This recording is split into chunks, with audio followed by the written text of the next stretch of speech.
হ্যাঁ তো স্যার, হ্যাঁ বলো। আমরা যে আগের ভিডিওটাই বললাম, মানে এরকম যে বোকা চোদনামিটা করলাম, আচ্ছা আচ্ছা আমরা তো প্রায় এটা করে থাকি। ওকে।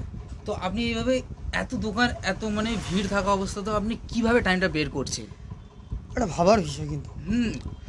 এটা ভাবার বিষয়। আচ্ছা আপনি এটা বলুন যে আপনার দোকানে যখন আপনি ঢোকেন, অ্যাকচুয়ালি আচ্ছা ঢুকেই প্রথমে কাজ আপনার কি?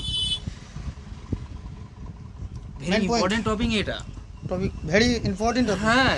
তো প্রথমে আমি যখন দোকানে আসি হুম। খুবই মানে একদম এনার্জেটিক আচ্ছা আসি, শাটার খুলি, আচ্ছা ঝাড় হলে ঝাড় দিয়ে দিই, পানি দিয়ে দিই, সব কিছু টেবিল পুরো একদম চকচকে পরিষ্কার করে দিই। আচ্ছা তারপরে ফোন নিয়ে রিলস দেখি। রিলস দেখতে দেখতে দেখতে দেখতে কাস্টমার আসে, রিচার্জ করি, দোকান বন্ধ করি, ঘর বেড়াই। বিশাল হার্ড ওয়ার্ক। বিশাল হার্ড ওয়ার্ক। এতটা বুঝতে পারছেন, এতটা হার্ড ওয়ার্কের মধ্যেও রিলস বানাচ্ছে, এটা যাতা ব্যাপার না অ্যাকচুয়ালি। ঠিক আছে, এটা খুবই মেহনতি কাজ। আমাকে সাপোর্ট করতে বলো, আমাকে হ্যাঁ, দয়া প্লিজ সাপোর্ট করুন, লাইক করুন, ঠিক আছে, শেয়ার করুন, যাতে ইনি এগিয়ে যান।